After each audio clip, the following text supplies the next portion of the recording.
Vice President J.D. Vance is doing something that's generally a no-no in the Trump administration, admitting mistakes were made. I say this with all candor, we absolutely screwed up the comms of the Epstein files, we just did. But do I think the reason we screwed up the comms is because we were trying to hide something? No. I think Pam was trying to respond to the political moment. I think she overstated what we had and what we didn't have. Vance, referring to when former Attorney General Pam Bondi told Fox News files were, quote, sitting on her desk, and distributed binders to conservative influencers labeled the Epstein files. Comes as the Epstein scandal has taken center stage in acting Attorney General Todd Blanche's confirmation hearings.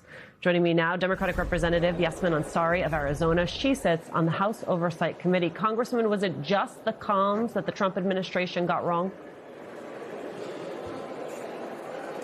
It is absolutely ridiculous, first of all, that the Vice President of the United States has several hours of his time to spend going on a right-wing podcast. But besides that, no, this is the biggest cover-up in American history. The White House's cover-up of the Epstein files is so beyond shameful, and there are so many people that need to be investigated and ultimately prosecuted for it. Let's not forget that J.D. Vance held a meeting in the White House Situation Room. This is a room where, historically, presidents convene national security experts to talk about matters of war and combating terrorism. But this White House, led by the vice president, used the Situation Room to talk about how they're going to cover up the Epstein files. And J.D. Vance gave some great ideas about that, and that's sarcasm, himself. I think the entire thing is ridiculous. He is trying to come out of this in some sort of positive light, but we have to remember that he himself needs to be investigated and come before the Oversight Committee, because he's as much a part of this cover-up as anybody else in this administration. This is all particularly in focus today because in the Senate, Epstein survivor Danny Bensky is giving emotional testimony opposing Todd Blanche's nomination as AG. She spoke about the harm from failures to redact survivors' personal information from the files. Take a listen.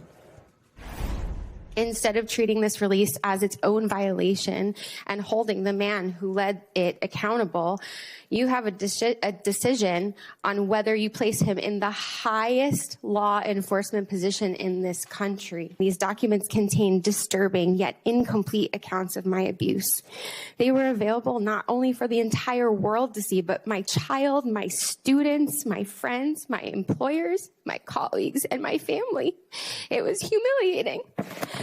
Worse, my FBI 302 exposed a Jane Doe who had fought for decades to conceal her identity. Danny ended her testimony by asking members to, quote, think about the girls in these photos. We've learned this morning that Senator Tillis says he still has reservations about this nomination, that he will not vote to confirm unless he gets a commitment, and you have Blanche actually meeting with some of these survivors. Any indication, to your knowledge, that that commitment has been made? I am so in awe of Danny and all of the survivors who have been forced into this situation. Their lives have been upended because of Todd Blanche. I don't trust Todd Blanche at all. He is Donald Trump's attorney. He technically is his former personal defense attorney, but yesterday, as we heard in the confirmation hearing, he still called himself Donald Trump's lawyer. And they will do everything that they can to cover this up. We know that Todd Blanche met with Ghislaine Maxwell for 9 hours. Danny laid this out very clearly in her testimony. He has not met with survivors. I would think that when Republican senators, at least one, has made clear that he does need to do so, he may go through the motions, but Todd Blanche cannot be trusted. He was the one who was managing this entire situation. He is the one who has refused to release the entirety of the Epstein files. He is the one who has doxed survivors and upended their entire lives by releasing their personal information, unveiling information about Jane Does, who now have to deal with the consequences of all of this when they didn't choose to. He's a monster, and Todd Blanche should go to jail and not. He belongs in jail. He should absolutely not be confirmed as the Attorney General of the United States of America. This morning, Congressman Massey Congressman Ro Khanna. They introduced what they're calling the Epstein Files Transparency Act 2, and they joined our colleagues on Morning Joe to explain why this is necessary. Take a listen. We never anticipated that the chief law enforcement officer of the land wouldn't follow the law.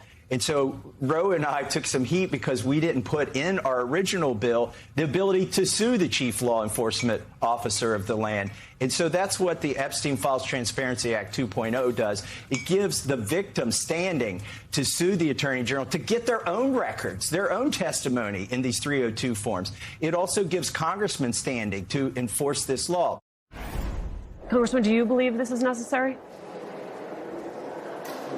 This is absolutely necessary. This administration will do anything that it can to continue this egregious cover-up, and so we need to have as many avenues as possible for victims and survivors to get the justice that they deserve. I hope to see attorneys general across this country leverage this and stand up. There are survivors everywhere of Jeffrey Epstein's massive crime network.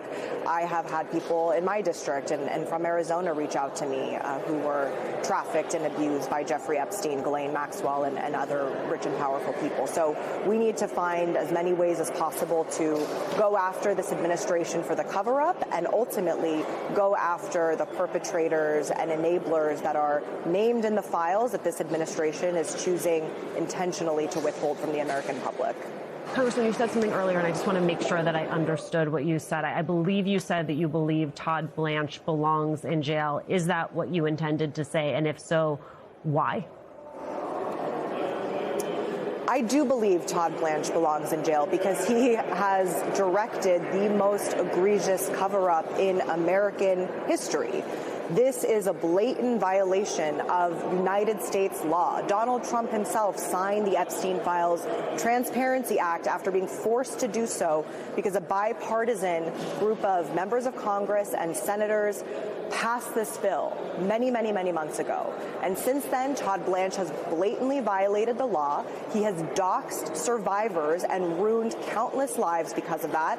And that's just as it pertains to the Epstein files. He has also weaponized the Department of Justice to go after Donald Trump's perceived political opponents. He is also trying to give a massive payout to January 6th insurrectionists. This is a guy who is a criminal, and he needs to be investigated. And that is absolutely something that Democrats will look at when we take back the House majority this November. Congresswoman Yasmin Ansari of Arizona. Congresswoman, thank you.